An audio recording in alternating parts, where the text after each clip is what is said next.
A leader of the discontented in North Carolina was found in W. Holden, the editor of the Raleigh Progress, who before the war had attempted to be spokesman for the men of small property by advocating taxes on slaves and similar measures. He proposed as the conclusion of the whole matter the opening of negotiations for peace. We shall see later how deep-seated was this singular delusion that peace could be had for the asking. In 1863, however, many men in North Carolina took up the suggestion with delight. Jonathan Worth wrote in his diary, on hearing that the influential North Carolina Standard had come out for peace, "I still abhor, as I always did, this accused war and the wicked men North and South who inaugurated it. The whole country at the North and the South is a great military despotism." With such discontent in the air, the election in North Carolina drew near. The feeling was intense, and riots occurred. Newspaper offices were demolished, among them Holden's. A detachment of passing soldiers converted itself into a mob. In the western countries, deserters from the army, combined in bands, were joined by other deserters from Tennessee and terrorized the countryside. Governor Vance, alarmed at the progress which the disorder was making, issued a proclamation imploring his rebellious countrymen to conduct in a peaceable manner their campaign for the repeal of obnoxious laws. The measure of political unrest in North Carolina was indicated in the autumn when a new delegation to Congress was chosen. Of the 10 who composed it, 8 were new men. Though they did not stand for a clearly defined program, they represented on the whole anti-Davis tendencies. The Confederate administration had failed to carry the day in the North Carolina elections, and in Georgia there were even more sweeping evidence of unrest. Of the 10 representatives chosen for the second Congress, 9 had not sat in the first, and Georgia now was in the main frankly anti-Davis. There had been set up at Richmond a new organ of the government called the Sentinel, which was more entirely under the presidential shadow than even the Enquirer and the Courier. Speaking of the elections, the Sentinel deplored the upheaval of political elements revealed by the defeat of so many tried representatives whose constituents had not returned them to the second Congress. What was Davis doing while the ground was thus being cut from under his feet? For one thing, he gave his endorsement to the formation of Confederate societies whose members bound themselves to take Confederate money as legal tender.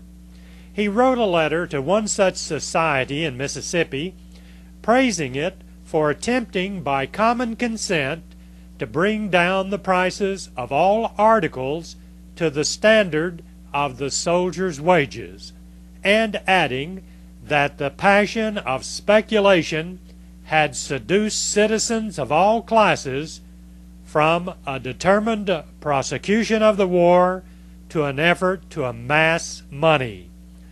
The Sentinel advocated the establishment of a law fixing maximum prices. Even such staunch government organs as the Enquirer and the Courier shied at the idea, but the Mercury denounced it vigorously. Davis, however, did not take an active part in the political campaign, nor did the other members of the government.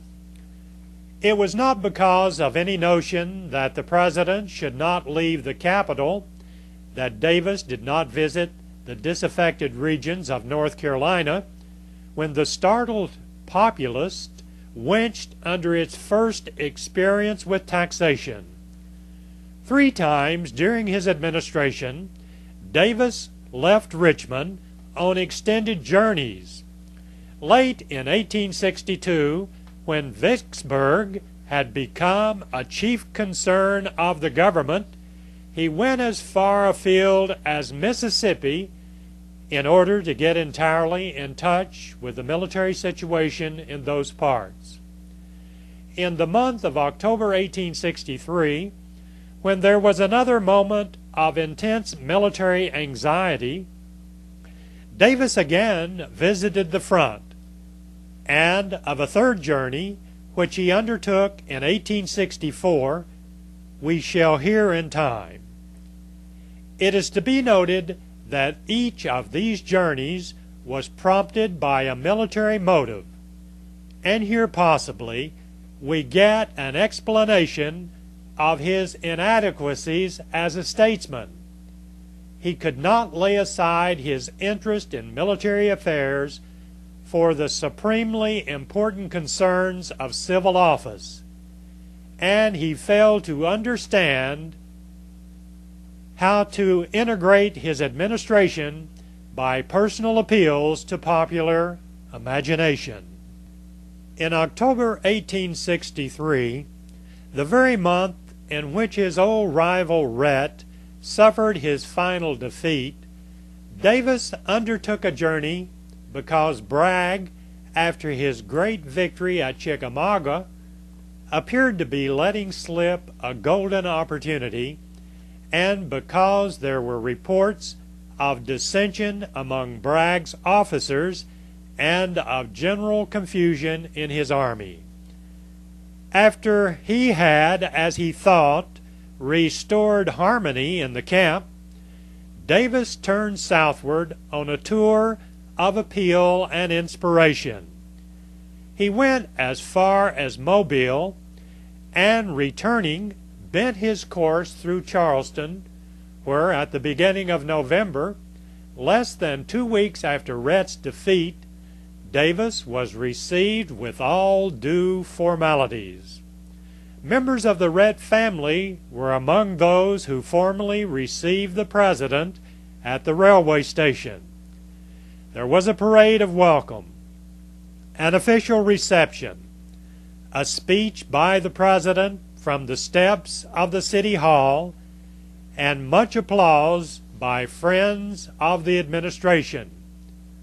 But certain ominous signs were not lacking.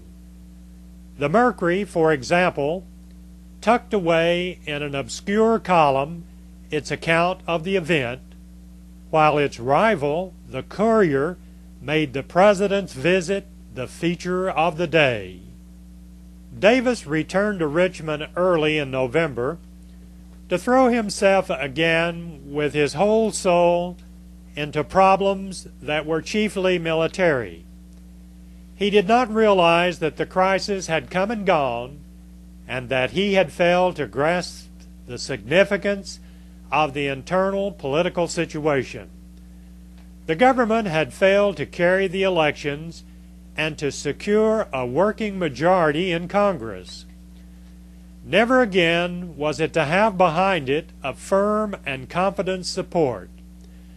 The unity of the secession movement had passed away. Thereafter, the government was always to be regarded with suspicion by the extreme believers in state sovereignty and by those who were sullenly convinced that the burdens of the war were unfairly distributed. And there were not wanting men who were ready to construe each emergency measure as a step toward a coup d'etat.